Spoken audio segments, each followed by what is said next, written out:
खरे मेहनती युवक आहेत, सिन्सिअर युवक आहेत, हुशार आहे, त्यांच्यावर प्रचंड अन्याय या पेपर फुटीमुळे आणि या सर्व जे आहेत गुन्हेगार यांच्यामुळे होतो आहे आणि सरकार त्यावर कठोर कारवाई काही करायला तयार नाही।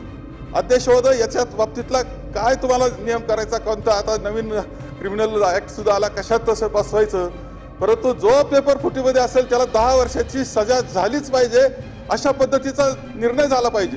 हे काय चाललंय नेमकं? आणि एकही परीक्षा एवढी जागा आपल्याकडे रिक्त आहे, लाखो पोस्ट आज रिक्त आहेत, लाखो विद्यार्थी योग्य विद्यार्थी म्हणजे त्याकरता आहेत जे ती परीक्षा देऊन पास होऊ शकतात। ती जागा तुम्हाला सुद्धा सरकार चालवणं अवघड आहे, इतक्या रिक्त जागा झालेल्या असताना त्या मुलांना सुद्धा संधी मिळत नाही आणि जी परीक्षा होते त्याच्यात घोटाळे होतात। अध्यक्षोदय एक स्पष्टपणे दिसत आहे की ज्या ज्या स्पर्धा परीक्षा होत आहेत त्यामध्ये पेपर फुटी सारखा गोंधळ होत असताना दिसतो आहे। मृद जलसंधारणमध्ये सुद्धा ते दिसलं आणि त्यामध्ये काही लोकांना अटक केली हे सांगण्यात आलेलं आहे। अध्यक्ष महोदय, यामध्ये दिसतंय का मध्यंतरी तलाठी संवर्गाची परीक्षा झाली आणि ते मार्क जे होते ते मार्क म्हणजे जितके मिळाले पाहिजे त्याच्यापेक्षा जास्त मार्क मिळत आहेत।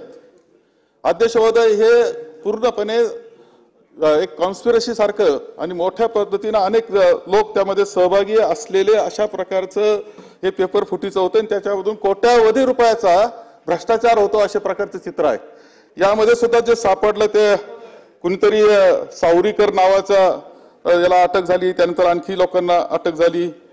अध्यक्ष महोदय, ह्या सगळं सतत घडतंय आणि त्याचा परिणाम असा की एवढे लाखो युवक आहे की जे परीक्षा पूर्ण करण्याकरता अभ्यास करतात, परीक्षेला बसतात, सिन्सिअर ते असतात, अशा वेळेस त्यांना डावलून काही या पेपर फुटी असेल किंवा इतर मार्गाने पास होण्याची पद्धत मोठ्या प्रमाणावर वाढली।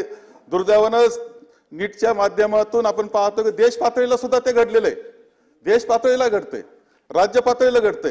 हे सगळे युवक जे आहेत खरे मेहनती युवक आहेत, सिन्सिअर युवक आहेत, हुशार आहे, त्यांच्यावर प्रचंड अन्याय या पेपर फुटीमुळे आणि या सर्व जे आहेत गुन्हेगार यांच्यामुळे होतो आहे आणि सरकार त्यावर कठोर कारवाई काही करायला तयार नाही।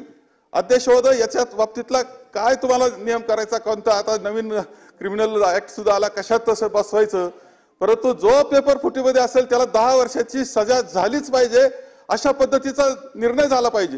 हे काय चाललंय नेमकं? आणि एकही परीक्षा एवढी जागा आपल्याकडे रिक्त आहे, लाखो पोस्ट आज रिक्त आहेत, लाखो विद्यार्थी योग्य विद्यार्थी म्हणजे त्याकरता आहेत जे ती परीक्षा देऊन पास होऊ शकतात। ती जागा तुम्हाला सुद्धा सरकार चालवणं अवघड आहे, इतक्या रिक्त जागा झालेल्या असताना त्या मुलांना सुद्धा संधी मिळत नाही आणि जी परीक्षा होते त्याच्यात घोटाळे होतात।